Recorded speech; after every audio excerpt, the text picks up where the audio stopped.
India और पाकिस्तान में cinema की तारीख जब भी खोली जाएगी या पढ़ी जाएगी तो सबसे बड़ा खानदान कपूर किसी सूरज की तरह जगमगाता हुआ नजर आएगा।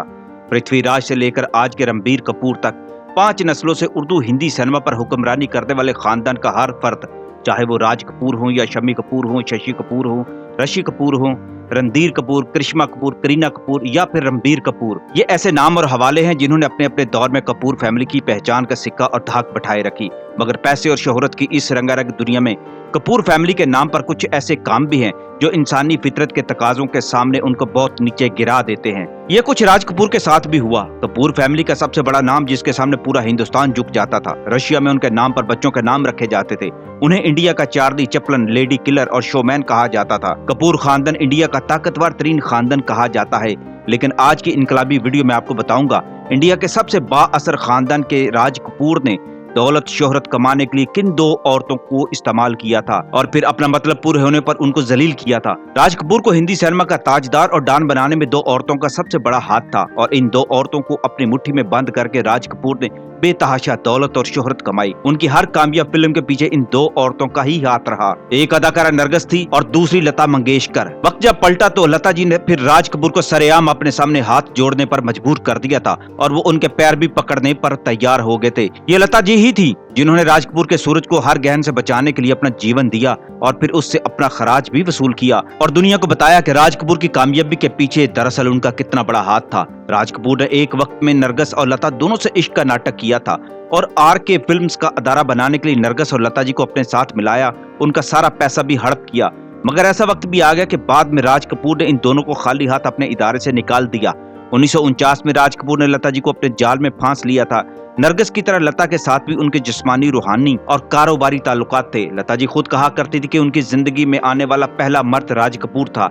राज कपूर ने लता को 1949 में बनने वाली फिल्म अंदाज के लिए गाते सुना तो उन्होंने उसी वक्त मंसूबा बना लिया था कि अब लता से अपनी फिल्म बरसात के गाने गवाएंगे जो इसी साल बन रही थी। बरसात पहली फिल्म थी जिसके लिए लता राज कपूर के करीब आ गई और उनके फासले मिट गए। राज कपूर एक बेहतरीन मौसीकार भी थे और उनकी ये खूबी भी लता की कमजोरी बन गई। राज कपूर एक कारोबारी जहन के मालिक थे मगर पैसे की तरह हुस्न और औरत उनकी कमजोरी थी। वो किसी एक औरत के साथ ज्यादा अरसा नहीं रह सकते थे।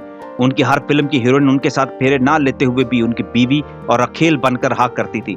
लता को जब मालूम हो गया कि राज कपूर दरअसल उनसे क्या चाहते हैं, हकीकत में वो नरगिस से प्यार करते हैं और ना नरगिस से बाकायदा शादी करेंगे ना उनसे, इस सोच के बाद लता ने भी अपना कारोबारी मकसद इस्तेमाल करना शुरू कर दिया।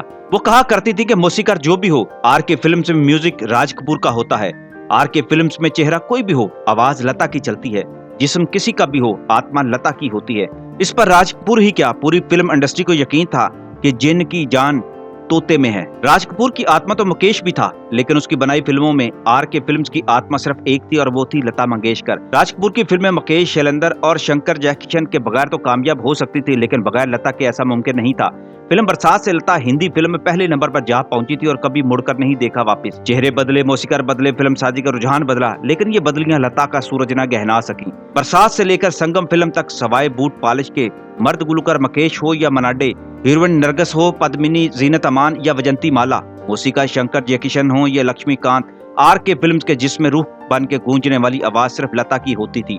लता ने राज कपूर के तजर्बे से पहले ही सोच लिया था कि कारोबार और मोहब्बत के मामला हमेशा लग रखेंगी और एहतियात का दामन भी कभी नहीं छोड़ेंगी। इसी एहतियात की वजह से लता जी का कोई स्कैंडल ज्यादा आम नहीं हुआ था। इस दौर में राज कपूर से एक बड़ी गलती हो गई और उसने लता जी की तौहीन कर डाली थी। सोने का अंडा देने वाली मुर्गी के साथ ऐसा बर्ताव जो बाद में इस मुर्गी ने खुद तोड़कर खाया और राज कपूर को उसकी औकात याद करा दी। राज कपूर लता जी से प्रेम का दावा करते थे और उन्होंने उनके साथ कई साल तक रातें भी गुजारी। एक दिन उन्होंने कहा कि मैं अपनी और आपकी लव स्टोरी बनाऊंगा और इस फिल्म में हीरोइन भी आप होंगी। राज कपूर ने लता से साफ कहा, आप खूबसूरत नहीं हो मगर मैं आपकी सीरत देखते हुए फिल्म बनाऊंगा जिसमें सूरत और सीरत की कहानी होगी, इसमें आप सीरत होंगी। लता जी को इसका दुख हुआ कि राज कपूर ने उनके चेहरे और सादगी को देखकर कहा है कि तुम बदसूरत हो। हालांकि लता जी जवान थी और उनके चेहरे में एक नमकीन दिलकशी भी थी। वो अपने हाथों से राज कपूर के लिए खाने बनाया करती और लुकमे तोड़कर उन्हें खिलाती थी। राज कपूर के कहने पर उन्होंने सफेद साड़ी पहनना शुरू की थी जो सारी उम्र उनका पहनावा रही। राज कपूर ने स्टूडियो में एक कमरा अगर नरगिस के लिए बना रखा था तो दूसरा कमरा लता जी के लिए था। इस कमरे में राज कपूर लता जी ने कई साल तन्हाई में गुजारे। राज कपूर खुद भी बेहतरीन मौसीकार थे और लता जी के गानों के लिए म्यूजिक में जान मारा करते थे।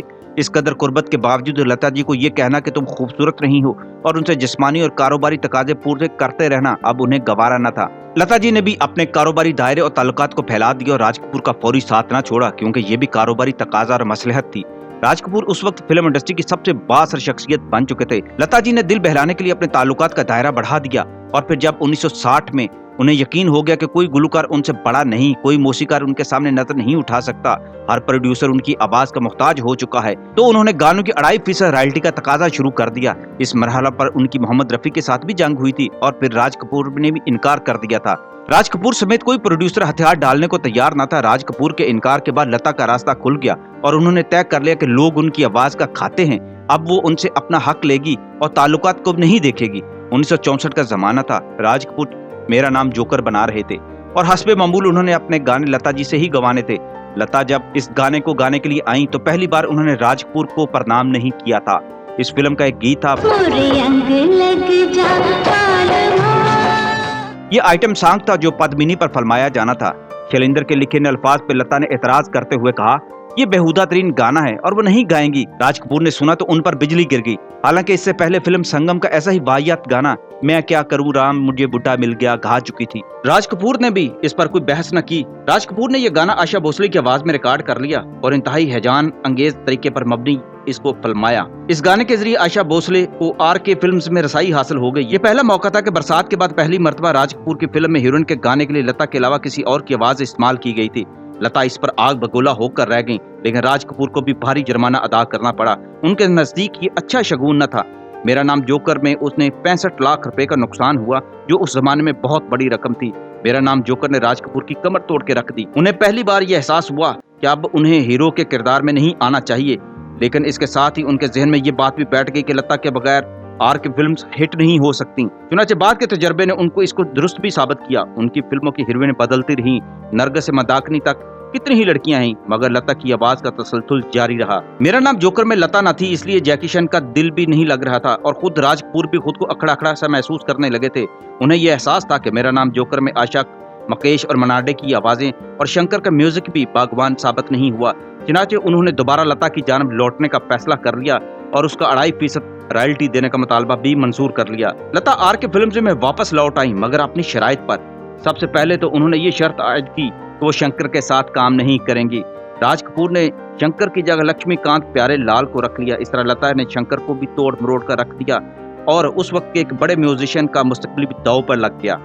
लता अब वो नहीं रही थी, वो बदले और इंतकाम पर अब यकीन रखती थी और कारोबारी तौर पर वो कोई नुकसान का सौदा नहीं करना चाहती थी। लिहाजा राज कपूर ने जब फिल्म बॉबी बनाने का फैसला किया तो उसमें लता जी ने जी जान से फिर गाने गाए। बॉबी में डिम्पल कबाड़िया के लिए जो भी गाने गाए वो आज भी फिल्म इंडस्ट्री में मशहूर तरीन गानों का रिकॉर्ड रखते हैं।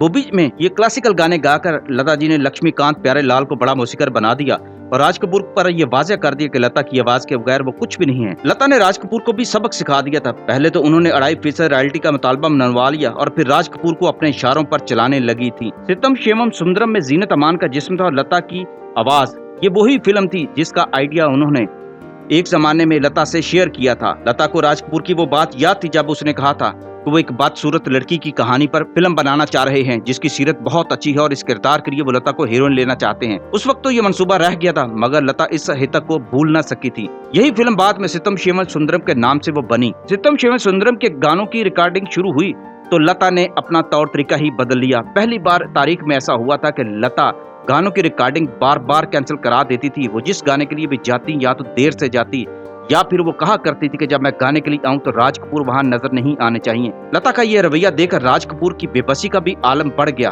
वो नहीं जानते थे कि लता कब आएगी और कब आकर वो गाना गाएंगी। एक बड़े फिल्मसाज और हदायतकार के लिए ये बहुत बड़ी तौहीन थी जिसका आगाज लता ने शुरू कर दिया था, मगर राज कपूर मजबूर हो चुके थे। एक बार सेट लगा हुआ था जिस पर फिल्माने के लिए गाना रिकॉर्ड करना था, मगर लता बम्बई से बाहर चली गई। सेट और रिकॉर्डिंग धरी की धरी रह गई। जब इस फिल्म का आखिरी गाना रिकॉर्ड करने का वक्त आया तो लता ने अचानक ऐलान कर दिया कि वो मुल्क से बाहर जा रही हैं। राज कपूर की ख्वाहिश थी कि जाने से पहले वो आखिरी गाना सदाबंद करा दे। लता की रवानगी में चंद रोज बाकी रह गए थे, मगर गाना रिकॉर्ड नहीं हो सका था। उनके बहाने जारी थे। राज कपूर फेमस स्टूडियो में उसकी राह तक रहे थे। जिस रोज आखिरी गाने की रिकॉर्डिंग तय की जा चुकी थी, उस रोज लता काफी देर से आई, मगर गाना गाने के लिए नहीं, सिर्फ चेहरा दिखाने के लिए, या दूसरे लफ्जों में राज कपूर की तजलील करने के लिए। राज कपूर को रिकॉर्डिंग रूम में लता के आने की खबर मिली तो वो बेताबी से बाहर की तरफ लपके। वो बाहर पहुंचे तो ये देखकर हैरान रह गए कि लता अपनी कार में बैठ रही हैं, जिसका मतलब है कि वो गाना सदाबंद नहीं कराएंगी। फिर सबने फेमस स्टूडियो के ग्राउंड में एक अनोखा तमाशा देखा। उन्होंने देखा कि अपने वक्त का राज कपूर हाथ जोड़कर लता की मिन्नतें कर रहा है और उनके पांव भी छूने की कोशिश कर रहा है। वो ये गाना रिकॉर्ड करा दें, ये फिल्म का आखिरी गाना है और जिसका सेट भी तैयार है। लेकिन लता ने एक ना सुनी। वो कार में बैठी और ड्राइवर से कहा, ड्राइवर गाड़ी चलाओ। उस वक्त लता के चेहरे पर एक ऐसा सुकून और तमानियत थी जैसे उन्होंने जन्म जन्म का इंतकाम ले लिया है। उन्होंने पलट कर भी राज कपूर की तरफ नहीं देखा था। उनके दोनों हाथ जुड़े के जुड़े रह गए और लता की गाड़ी आंखों से ओझल हो गई। कहते हैं कि बैरून मुल्क से वापस आने पर लता जी ने ये आखिरी गाना सदाबंद करा दिया था, मगर फिल्म में ये गाना मौजूद नहीं था। ना जाने ये गाना रिकॉर्ड भी हुआ था या नहीं। लता जी ने राज कपूर की अजमत का भांडा फेमस स्टूडियो के चौराहे पर फोड़ दिया था और एक बार फिर ये साबित कर दिया कि औरत इंतकाम लेने पर आ जाए तो वो नागन से भी ज्यादा खतरनाक साबित होती है और जहरीली हो जाती है। इसमें कोई शक नहीं कि लता जी के इस रवैये के पीछे एक पस मंजर था। लता जी को राज कपूर के साथ ऐसा नहीं करना चाहिए था, जिसने आगाज में उनकी कामयाबी में नुमाया हिस्सा लिया था और जो उनका महबूब भी रहा था। कहने वाले कहा करते थे कि इसके बाद राज कपूर को लता जी से हट जाना चाहिए था और अपनी फिल्मों में उन्हें नहीं लेना चाहिए था। लेकिन राज कपूर अच्छी तरह जानते थे कि उनकी कोई फिल्म लता जी के बगैर कामयाब नहीं हो सकती। राज कपूर ने अपनी फिल्म राम तेरी गंगा मैली में एक बार फिर लता की आवाज ली थी और खालिस लता की शराइत पर। राज कपूर की खुदगर्जी और लता की तोता चिश्मी की इससे भी बड़ी मिसाल और क्या हो सकती है। मगर लता ने हिंदुस्तान के सबसे बड़े शोमैन और लेडी किलर को नीचा दिखाकर उसका बुत पाश पाश कर दिया था।